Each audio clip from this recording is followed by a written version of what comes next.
આજે જૂનાગઢ ખાતે વડાપ્રધાન નરેન્દ્ર મોદીની ચૂંટણી સભા યોજાઈ હતી ત્યારે 5 જિલ્લાના લાખોની સંખ્યામાં ભાજપ અને મોદીના સમર્થકો ઉમટી પડ્યા હતા। ભાજપ દ્વારા કરવામાં આવેલા વિકાસના કામો અને તેમની યશસ્વી કામગીરી વડાપ્રધાને વર્ણવી હતી। આ તકે પ્રેક્ષકોએ મોદી જી तुम आगे बढ़ो, हम तुम्हारे साथ हैं तथा अब की बार 400 के पार ना नारा लगाव्યા હતા અને વડાપ્રધાન મોદીએ ગુજરાતની 26 બેઠકો પર ભાજપ જીતશે તેવો આશાવાદ વ્યક્ત કર્યો હતો અને ભાજપના ઉમેદવારોને જંગી બહુમતીથી ચૂંટી કાઢવા અપીલ કરી હતી। દરમિયાન આજે જનાદેશની ટીમ મતદારોના મિજાજ જાણવા જૂનાગઢ મત વિસ્તારમાં પહોંચી હતી અને જૂનાગઢ મત વિસ્તારમાં મતદારોનો મિજાજ કેવો છે અને કયા પક્ષ કેવા ઉમેદવાર અને કેવી સરકાર મતદારો ઈચ્છે છે તેવા મતદારોના મંતવ્ય જાણવાની કોશિશ કરી હતી। તો ચાલો જોઈએ કેમેરામેન દર્શન જોશીની સાથે જનાદેશનો આ વિશેષ અહેવાલ। રિપોર્ટર મિલન જોશી, નિકિતા હવારીનો જનાદેશનો આ વિશેષ અહેવાલ। આજે જૂનાગઢમાં એટલે કે સુરતના પાટનગર જૂનાગઢમાં આજે મોદી સાહેબે સભાને સંબોધી છે અને લાખોની સંખ્યામાં આજે તેમના સમર્થકો 5 જિલ્લામાંથી જૂનાગઢ ખાતે પહોંચ્યા હતા। ત્યારે આજે જૂનાગઢ ભાજપના એક પાયાના કાર્યકર કહેવાય એવા એક યુવા કાર્યકર આપણી સાથે છે। શું લાગે છે આ વખતે ભાજપ ક્યાં સુધી પહોંચશે? આ વખતે ભાજપ જે નરેન્દ્રભાઈએ નો નારો અબ કી બાર 400 કે પાર એ રીતે 400 સીટ જીતીશું અને જૂનાગઢની સીટ જંગી બહુમતીથી જીતીશું। શું લાગે છે જૂનાગઢની સીટ આ વખતે ક્યાંક ને ક્યાંક ભાજપે છેલ્લે સમયે જૂનાગઢના ઉમેદવારને જાહેર કર્યા, ત્યાં અન્ય સીટો જાહેર થઈ ગઈ હતી, એનું કારણ શું હોઈ શકે? અને ક્યાંક ને ક્યાંક જૂનાગઢમાં પણ ક્યાંક ભાજપમાં થોડા ઘણા મનભેદો છે, તો કેટલા મતની સરસાઈથી જૂનાગઢની સીટ ભાજપ જીતે? જો જૂનાગઢના ભાજપમાં કોઈ મનભેદ નથી, બધા એક સાથે એક ખંભે કામ કરી રહ્યા છે અને જ્યારે રાજેશભાઈ તો એક યુવા ચહેરા છે, જે નરેન્દ્રભાઈ યુવાનોને તક આપે છે, એમાં રાજેશભાઈની પસંદગી કરીને એને યુવાનો ઉત્સાહ વધાર્યો છે। સીટ મોડું થવા પાછળનું કારણ પ્રક્રિયાનો ભાગ છે। આ ક્યાંક વાત એવી આવે છે કે જે અહીંની જે મનભેદોની જે ભાજપની વાત છે એ ક્યાંક ને ક્યાંક ખોટી છે એવી ભાજપના અગ્રણી એક વાત કરી રહ્યા છે। તો બીજી બાજુ અન્ય આપણે જૂનાગઢના જે કાર્યકરો છે ભાજપના એ પણ આપણી સાથે છે। બેન, શું લાગે છે આ વખતે ભાજપનો તરફેનો મહિલાઓનો જોગ કેવો છે?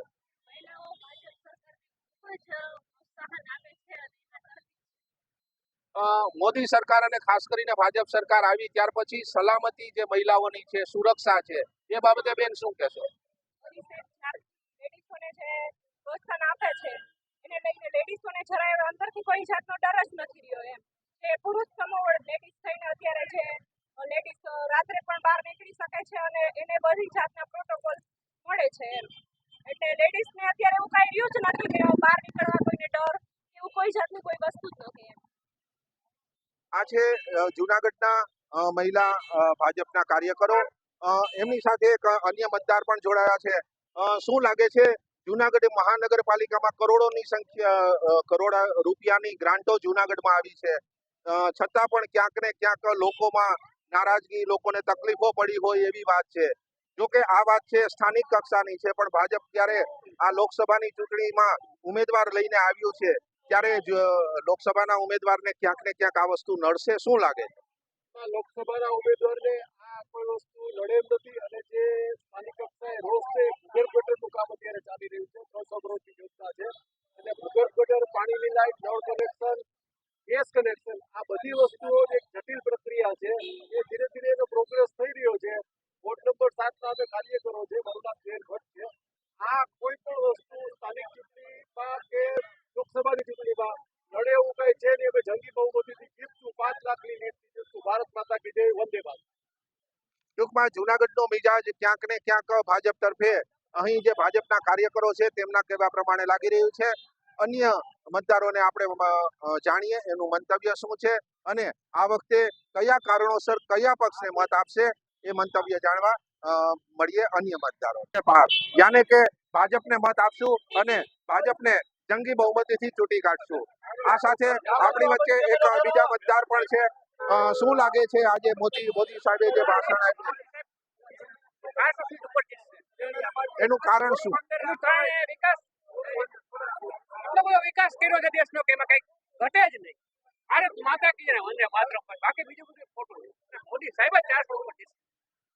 જે આજે મોદી સાહેબની જે સભા જુનાગઢમાં થઈ છે અને સોરઠના પાટનગર એવા જુનાગઢમાં આજે મોદી સાહેબે સભાને ગજવી છે. લાખોની સંખ્યામાં આજે ભાવિકો જુનાગઢ ખાતે જે સમર્થકો છે આજે જુનાગઢ ખાતે પહોંચ્યા હતા અને ભાજપ અબકી બાર 400 પારના સૂત્રો અને નારા અહીં લાગી રહ્યા છે. આ સાથે આપણી વચ્ચે એક ગ્રામ્ય પંથકમાંથી આવેલા મતદાર. ક્યાંથી આવો છો? અમરેલી. શું છે અમરેલીનું વાતાવરણ શું છે? અમરેલીમાં તો ભારતીય જનતા પાર્ટી બહુ બધી જીતી છે. અચ્છા, એનું કારણ શું? ત્યાંનો વિકાસ મોદી સાહેબના કામનો બહુ વિકાસ સારો છે અને ભારતીય જનતા પાર્ટી ખેડૂતો માટે ભાજપે અને ખાસ કરીને મોદી સાહેબે શું કર્યું? મોદી સરકારે આ ખેડૂતો માટે આ પાણીની સુવિધા કરી, ખેડૂતોના 2000 રૂપિયાના હપ્તા વીજળી લાઈટ અનેક યોજનાઓ કરી છે. એટલે મોદી પરિવાર આવી જાય. ત્યારે કહેવામાં આવે છે વાત નહીં, વિવાદ નહીં, વિકાસ સિવાય વાત નહીં, ભાજપ સિવાય રાજ નહીં. મિત્રો, આજે જનાદેશની ટીમ પહોંચી ગઈ છે જુનાગઢ ખાતે. તો ચાલો મિત્રો જાણીએ અહીં મહિલા મતદારોનો મિજાજ અને એમની વાતો. અમારી વચ્ચે જોડાઈ ગયા છે એક મહિલા મતદાર, તો ચાલી એમની સાથે વાત કરીએ. શું નામ છે બેન? જય ગિરનાર. ભાનુબેન, ક્યાંથી છો? જુનાગઢ જોશીપરા. અને અહીંયા તમે સભામાં જ્યારે આવ્યા છો એટલે તમને શું જોઈને મોદીજીને મત આપવાના છો? મોદી સરકારે આપણી ઘણી બહેનોને સહાય કરી છે, આપણા ભાઈ તરીકે થઈને ઉભા રહ્યા છે, તો આપણે મોદી સાહેબને મત આપવો આપણી તે ખાસિયત એમ. અત્યારે જાણે ઘણી મહિલાઓનું કેવું છે કે મહિલા સશક્તિકરણને લીધે ઘણી મહિલાઓમાં અત્યારે વિકાસ જોવા મળ્યો છે. તો તમને શું લાગે છે કે આ ભાજપ સરકાર આવ્યા પછી તમને એમના પર શું અપેક્ષા છે કે શું આગળ સુધારા વધારા કરશે? અમને અપેક્ષા છે કે અમારા બાળકોને રોજગાર, ધંધો, મહિલાઓને લોન ગમે સહાય કરીને અમને આગળ લાવશે.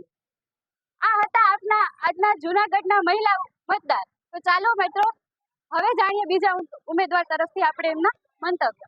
શું નામ છે આપનું? રમણીકભાઈ દુધાત્રા. શું કામ કરો છો? વ્યવસાય કરું છું.